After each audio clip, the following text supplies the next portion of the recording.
Subscribe करिए हमारे channel target UP TET CTET को और बेल आइकन को दबाइए। हेलो दोस्तों, मैं आनंद स्वागत करता हूं आप सभी का आपके अपने channel target UP TET CTET में और ऐप अस्तित्व अकेडमी में। दोस्तों, आपके डीएलएड फोर्थ सेमेस्टर का जो गणित विषय है, इसका जो पवन सीरीज आता है, जिसमें आपके बहुत ही महत्वपूर्ण प्रश्न आपके परीक्षा के दृष्टि से दिए गए रहते हैं, इसको मैं पूरा यहाँ पे सॉल्व करा रहा हूँ। और बहुविकल्पी अति लघुत्तरी तो बहुत पहले ही मैंने सॉल्व करा दिया था, और आपके लघुत्तरी प्रश्नों को मैं यहाँ पे करा रहा हूँ, जिसके 5 क्लास में ले चुका हूँ। यह आपका 6वां पार्ट है।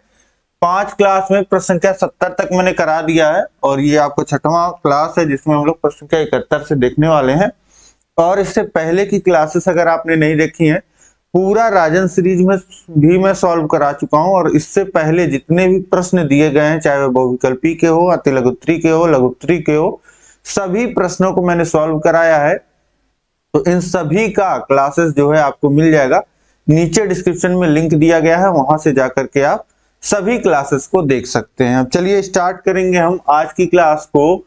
प्रश्न संख्या 71 से देखिए आप, और उससे पहले आप इस क्लास को लाइक कर दीजिए, अपने सभी दोस्तों में शेयर कर दीजिए, ताकि सभी लोग जो है क्लास से जुड़ जाएं।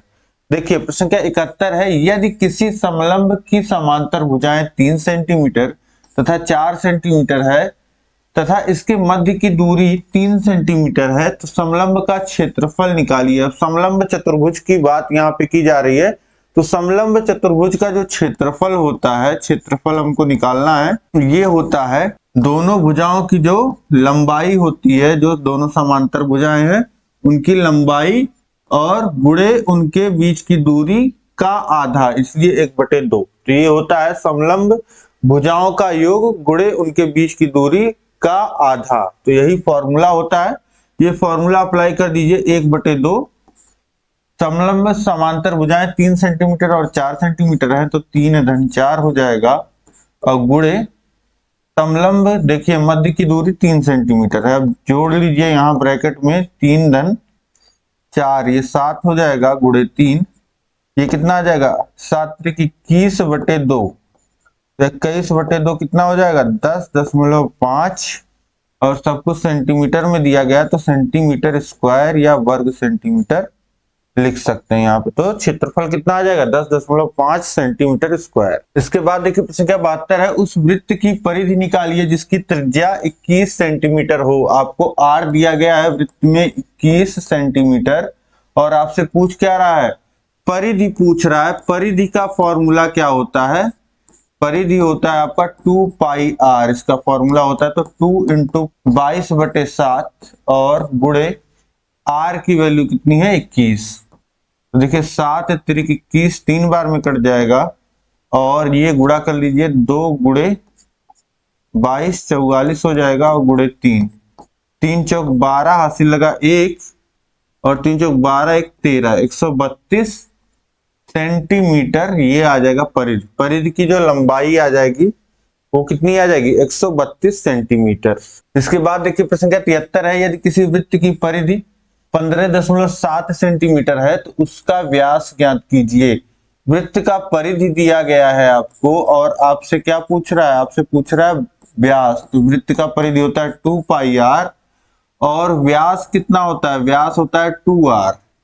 तो परिधि आपको दिया गया है 15.7 सेंटीमीटर, और 2r ये समझ लीजिए हमको निकालना है, तो 2 × r कर दिया है × पाई, ये हो गया। अब 15.7 बराबर 2r × इसकी पाई की वैल्यू रख दीजिए 22/7, और इसको इधर कर दीजिए। तो 2r केवल इधर रखते हुए बाकी चीजें इधर कर देते हैं, तो 15.7 गुणे 7 हो जाएगा, क्योंकि यहाँ हर में था, और ये बटे 22। अब 2r बराबर हम निकालने, देखिए 7 7 49 के 9 हासिल लगा 4, और 7 बचे 35 4 39, और हासिल लगा 3 7 के 9 7, और 3 10 109/22, 109.9/22।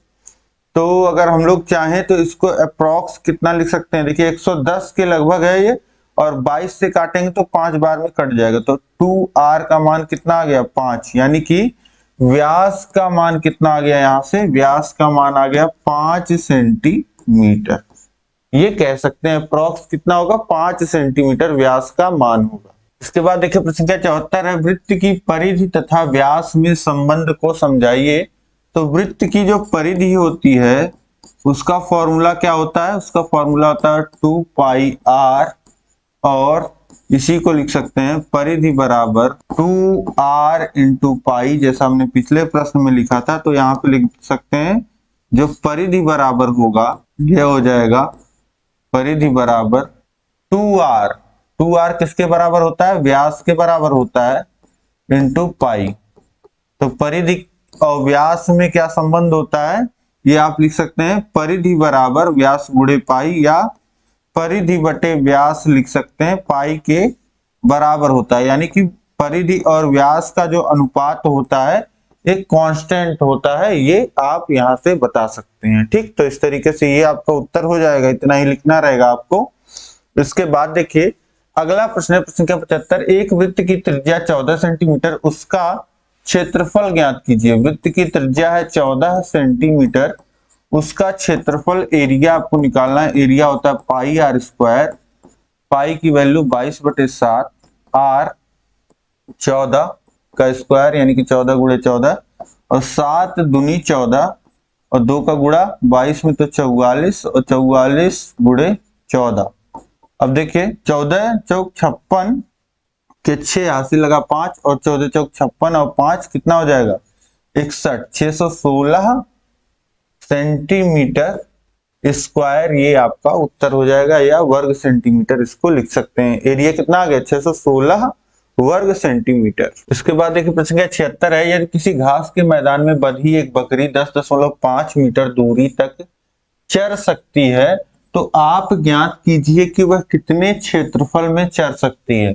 अब देखिए आपने जानवर को इस तरीके से रस्सी से बंधे जो है देखा होगा, इस तरीके से जानवर जो है मान लेते हैं ये इस तरीके से रस्सी से बंधा हुआ है। ठीक, अब बोल रहा है कि एक बकरी जो है 10.5 मीटर दूरी तक चर सकती है, मतलब कि इसकी जो रस्सी है इसकी लंबाई जो है 10.5 मीटर है।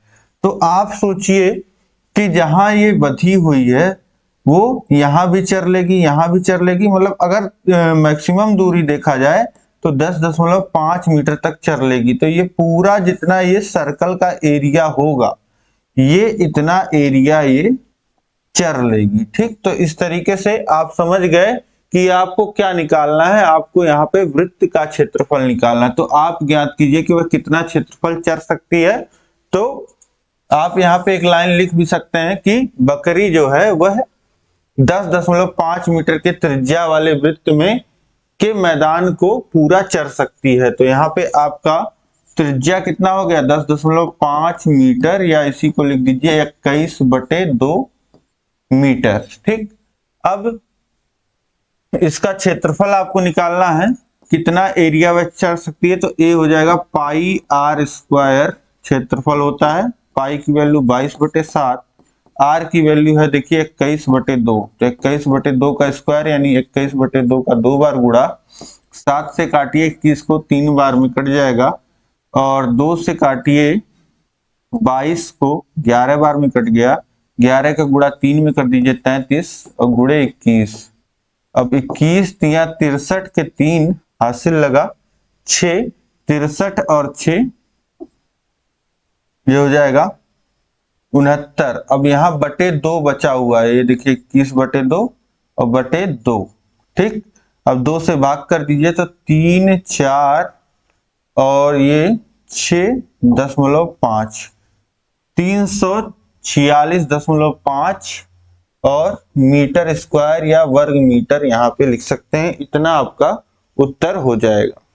ठीक, तो यहाँ पे आप समझ गए कि बकरी कितना एरिया जो है वह चर सकती है, यह आप यहाँ पे समझ गए। अब इसके बाद हम लोग देखते हैं अगला प्रश्न है, प्रश्न संख्या 77, यदि किसी वृत्त का व्यास 14 डेसीमीटर है तो उसका क्षेत्रफल बताइए। अब वृत्त का व्यास 2r जो है वह 14 डेसीमीटर है, तो अब हम इसका निकाल लेते हैं। क्या हमको क्षेत्रफल निकालना है, तो क्षेत्रफल होता है पाई आर स्क्वायर, तो यहाँ पे आर कितना हो जाएगा, आर हो जाएगा आपका 7 डेसीमीटर। अब पाई की वैल्यू रख दीजिए 22/7, आर है आपका 7, 7 गुणे 7, 7 से 7 कट गया, 7 का गुणा कर दीजिए 22 में, 7 दूनी 14, हासिल लगा 1, 7 दूनी 14, 1 15, 154 डेसीमीटर स्क्वायर, ये आपका उत्तर हो जाएगा। इसके बाद देखिए प्रश्न क्या 78 है, पार्श्व चित्र में ओ वृत्त का केंद्र है, कोण BAC का मान 40 अंश है, तो कोण OBC और कोण OCB, ये दोनों कोण आपको ज्ञात करने हैं। अब देखिए ये एक वृत्त है और इस वृत्त में ये O जो है केंद्र है और ये BC एक जीवा है जो वृत्त को दो भागों में बांट रही है, एक भाग नीचे का एक भाग ऊपर का, और इसी BC के द्वारा जो है यहाँ पे एक परिधि पे कोण बन रहा है 40 अंश का, और इसी BC जीवा के द्वारा केंद्र O पे ये कोण बन रहा है कोण BOC, ये दुगना होगा कोण BAC के, क्योंकि ये केंद्र पे बना हुआ कोण है, ठीक है। इसी जीवा के द्वारा केंद्र पे आंतरिक कोण और परिधि पे आंतरिक कोण ये दोनों है, तो केंद्र पे आंतरिक कोण दूना होता है, तो हो जाएगा 2 गुणे 40 अंश, यानी इस कोण का मान आ जाएगा 80 अंश, ये आप समझ गए। अब इसके बाद देखिए OB और OC क्या है, ये दोनों ही त्रिज्याएं हैं, तो ये दोनों बराबर होंगी, तो इनके सम्मुख कोण भी बराबर होंगे। अगर ये x अंश का होगा तो ये भी x अंश का होगा, तो यहां से आप लिख सकते हैं त्रिभुज BOC में त्रिभुज की बात हो रही है, तो ये त्रिभुज BOC, ये वाले त्रिभुज की बात यहाँ पे हो रही है।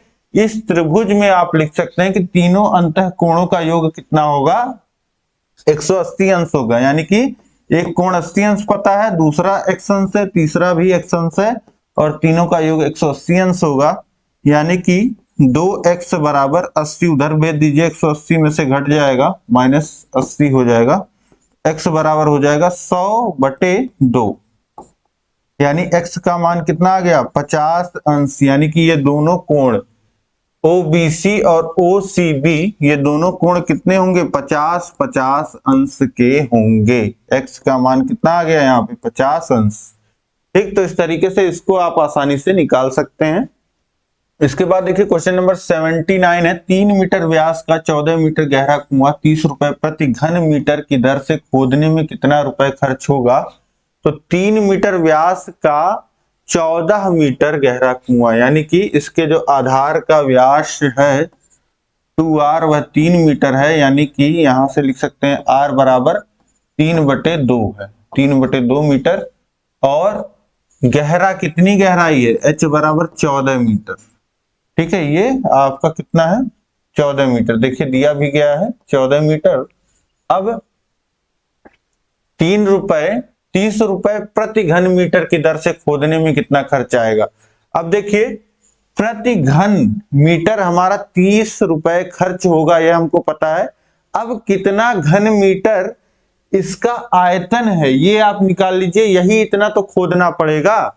कुआं खोद रहे हैं, मिट्टी निकालेंगे तो इसके आयतन के बराबर मिट्टी हटाना पड़ेगा, और प्रति घन मीटर का दर हमको पता है, तो हम खर्च निकाल सकते हैं। सबसे पहले हमको यहाँ पे क्या निकालना होगा, आयतन। तो आयतन क्या होता है इसका, πr² इंटू h, πr²/h, ये हो गया आपका 22/7, r की वैल्यू है 3/2, तो 3/2 का 2 बार गुणा, और h 14, 7 से काटिए, 2 बार में कट गया, 2 से 2 कट गया, इस 2 से ये 22 कट गया 11 बार में, और ये 11 गुणे 9 हो गया, 3 त्रिका 9, और 99, ये कितना आ गया 99 घन मीटर, इतना आ गया। अब इसके बाद देखिए खर्च जब निकालना होगा हमको, तो खर्च निकालने के लिए 99 घन मीटर में गुणा कर देंगे, 1 घन मीटर का 30 रुपए लग रहा है, तो गुणा कर लीजिए, 3 9 27, हासिल लगा 2, 3×9 = 27, 2 29, 2,970 रुपए इतना पैसा जो है खर्च होगा। 2020 में पूछा हुआ प्रश्न है, बहुत ही आसानी से खर्च में निकालने के लिए आयतन में दर का गुणा हमने कर दिया है, खर्च निकल आया है। ठीक, अब इसके बाद देखिए प्रश्न क्या 80 है। समांतर चतुर्भुज ABCD की रचना कीजिए जिसमें AB 3.6 centimetre, BC 4.2 centimetre, AC 6.5 centimetre हो। AB भुजा पर शीर्ष लंब खींचिए तथा इसे नापिए। अब समझिए यहां पे आपको क्या करना है, यहां पे आपको एक समांतर चतुर्भुज ABCD की रचना करनी है। ठीक, तो सबसे पहले आप यहां पे क्या कर सकते हैं, AB भुजा आपको देखिए दिया गया है 3.6 सेंटीमीटर, तो एक भुजा आप इस तरीके से खींच लीजिए। AB भुजा इसे नाम दे दीजिए A और B, और ये है 3.6 सेंटीमीटर। स्केल से आप नाप करके खींच दीजिए। इसके बाद देखिए दूसरा स्टेप क्या करेंगे आपको देखिए ABC और D इस तरीके से बनेगा जो भी चतुर्भुज बनेगा, और आपको दिया क्या है, आपको BC भुजा दिया है और AC डायगोनल दिया गया है। तो आप AC जो है 6.5 सेंटीमीटर पे A को केंद्र मान के चाप लगा दीजिए, और B से C 4.2 सेंटीमीटर पे चाप लगा दीजिए। इस तरीके से प्रकार से नाप करके आप चाप लगाएंगे A से 6.5 सेंटीमीटर पे और B से 4.2 सेंटीमीटर। अब इसको मिला देंगे आप। ठीक, तो ये आपका क्या C बिंदु हो जाएगा। ठीक, C बिंदु आपको मिल गया। इसके बाद देखिए ये 3.6 है और ये 4.2 सेंटीमीटर है। अब आपको पता है कि समांतर चतुर्भुज है, तो एक रेखा इसके पैरेलल यहां बनेगी, ठीक, और इसके पैरेलल एक रेखा यहां बनेगी, और उसका माप भी जो है समान होगा। AB के समान ये CD होगा, और फिर BC के समान ये AD होगा। ठीक, तो यहां पे आप C बिंदु से 3.6 सेंटीमीटर पे एक चाप लगा दीजिए, और यहां से आप A बिंदु से 4.2 सेंटीमीटर पे एक चाप लगा दीजिए, और इसके बाद इन दोनों को मिला दीजिए। यही D पॉइंट होगा जहां एक दूसरे को ये काटेंगे, और इसके बाद इसको इस तरीके से मिला दीजिए। ठीक है, ये D पॉइंट थोड़ा सा नीचे बना लीजिए, ये D पॉइंट यहां कहीं आपका बनेगा। ठीक है, ये इस तरीके से, और इसको आप मिला दीजिए। तो ये लगभग जो है आप देख पा रहे हैं कि समांतर चतुर्भुज आपका बन गया है। ये भी 4.2 सेंटीमीटर हो जाएगा, और ये 3.6 सेंटीमीटर हो जाएगा। ठीक, अब देखिए यही आपका ABCD, ये क्या बन गया आपका ABCD समांतर चतुर्भुज, जिसकी आपको रचना करनी थी। अब देखिए AB भुजा पर शीर्ष लंब खींचिए। AB भुजा पे शीर्ष से लंब आपको खींचना है, तो AB भुजा को बढ़ा दीजिए, और C से आप इस तरीके से ये लंब आपका खींच देगा। ठीक है, इस तरीके से, और पटरी से इसे नाप करके आप लिख दीजिएगा। यही आपकी रचना हो जाएगी। जैसे जैसे मैंने आपको बताया है वैसे वैसे आपको लिख देना है, ये आपका उत्तर हो जाएगा। ठीक है, यही फिगर आपको बना देना था। ठीक, आपके बुक में इस तरीके से बना हुआ है। अब यहां तक हमने इस पार्ट में कर लिया। अब आगे के प्रश्नों को एक क्लास और आपका बचा हुआ है, उस क्लास में हम कर लेंगे। आपके सभी प्रश्न जो हैं, जितने भी लघु उत्तरीय प्रश्न आपके कौन सीरीज में दिए गए हैं, सभी प्रश्न जो हैं वह समाप्त हो जाएंगे। तो उम्मीद है कि आपको यह क्लास बहुत पसंद आई होगी। इस क्लास को लाइक करिए, अपने दोस्तों में शेयर करिए सभी में, और इसी तरीके से चैनल से बने रहिए। चैनल पर नए हैं तो चैनल को सब्सक्राइब कर लीजिए, और सबको बताइए कि हाँ पूरा पॉन सीरीज यहाँ बहुत ही अच्छे ढंग से आपको सॉल्व कराया गया है। और इसी तरीके से सभी विषय आपको पढ़ाए गए हैं। सभी विषयों का लिंक नीचे डिस्क्रिप्शन में दिया गया है, और ऐप का लिंक भी नीचे डिस्क्रिप्शन बॉक्स में है। और कोई भी डाउट है आपका तो यहाँ पे कॉन्टेक्ट नंबर दिया गया है, जिसपे आप व्हाट्सएप कर सकते हैं, कॉल कर सकते हैं। मिलेंगे हम लोग नेक्स्ट क्लास में। जय हिंद, जय भारत।